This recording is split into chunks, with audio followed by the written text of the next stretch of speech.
Look at what she is holding. A red flower, small, almost insignificant. And yet every art historian who has spent serious time with this painting agrees that flower is the entire secret of the work. This is the Madonna of the Carnation, painted by Leonardo da Vinci around 1478. He was 26 years old, still working under his master's roof, still finding his voice, and he hid something inside this painting that most people walk right past. The first thing you notice is how calm she looks. Mary sits beneath a series of stone arches, the baby balanced in her arms, her expression turned slightly downward. Behind her, through the windows, mountains dissolve into blue haze. It feels peaceful, most domestic, but peace is the disguise, because the moment you understand what that red flower means, what it meant in 1478 to every single person who would have seen this painting, the entire mood changes. What looked like tenderness suddenly looks like grief. What looked like a mother and her child suddenly looks like something else entirely. A prophecy. In Renaissance Florence, the red carnation carried one meaning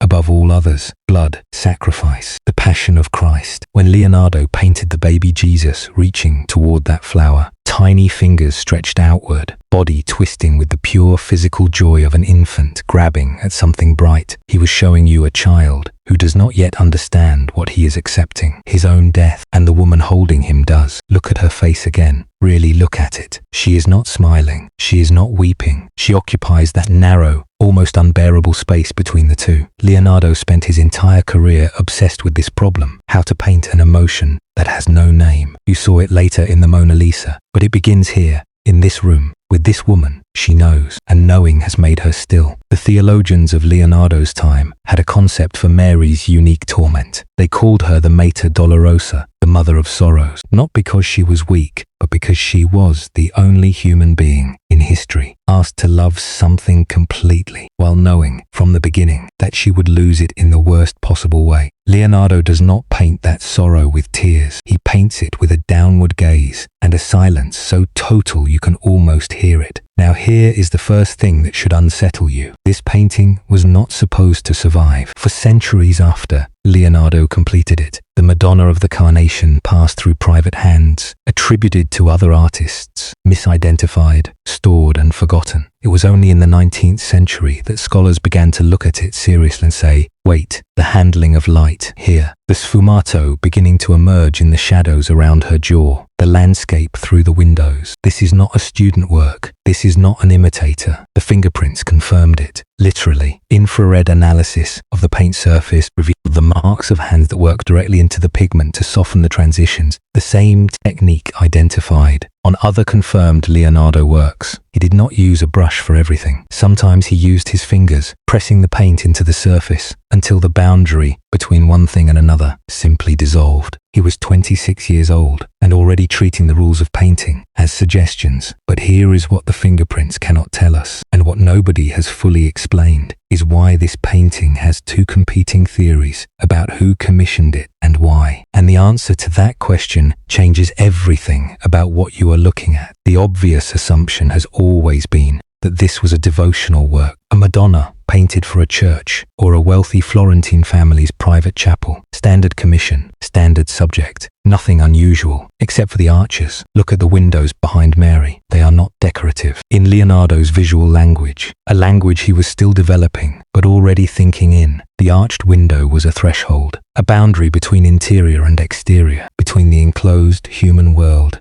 and the infinite, unknowable one beyond it. Inside the painting, Mary, the child, the warmth of stone and shadow. Outside, mountains that fade into sky that fades into nothing. The transition is deliberate. On one side of the frame, time. On the other side, eternity. And the child sits exactly at the border. One hand reaches toward the flower, toward the symbol of his future sacrifice, toward time, toward history, toward the human story that will consume him. His body is already beginning to lean away from his mother. Leonardo understood geometry the way most people understand language. He built this composition as a triangle. Mary's body at the base, her head at the apex, the child nested within the angle between them. That triangle is not an accident. In Renaissance sacred geometry, the triangle was the shape of the divine. 3 points, 3 in 1. But here the triangle is already breaking apart at its edges. The baby leans. The mother watches. The distance between them though they are touching, is the distance between innocence and knowledge. There is a detail almost nobody mentions. The landscape through the left arch and the landscape through the right arch are slightly different. The light falls differently. The mountains are not the same mountains. This was not carelessness from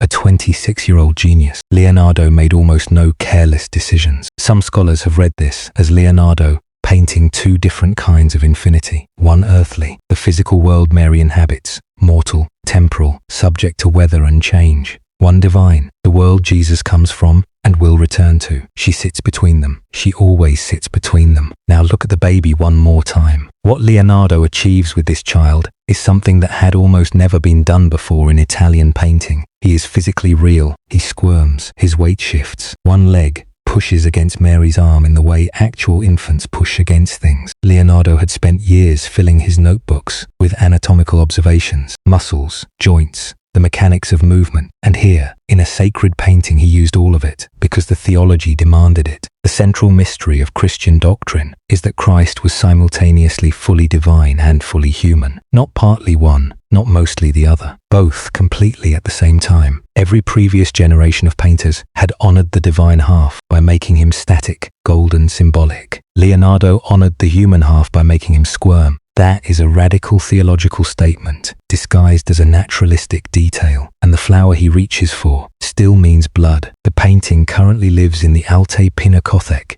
in Munich. If you stood in front of it, the first thing that would strike you is the scale. It is smaller than you expect. The tenderness of it, the quiet of it, is not something that reproduces easily in photographs. You would also notice something that no reproduction captures. The way the light in the painting seems to come from a source that does not quite exist in the room. Not sunlight, not candlelight, something diffuse and sourceless, the way light behaves in memory or in dreams. Leonardo would spend the rest of his life chasing that quality. He never fully explained how he achieved it. The technique died with him. What survived is this: a young woman holding a child who is reaching for his own death, while mountains dissolve into blue infinity behind her. While her face holds an expression that has no name, while her fingers curl around a small body she already knows she will lose. If that is a peaceful painting, it is the most devastating kind of peace there is. The kind that comes not from ignorance, but from total understanding. Tell me what you see in her face, and whether you think Leonardo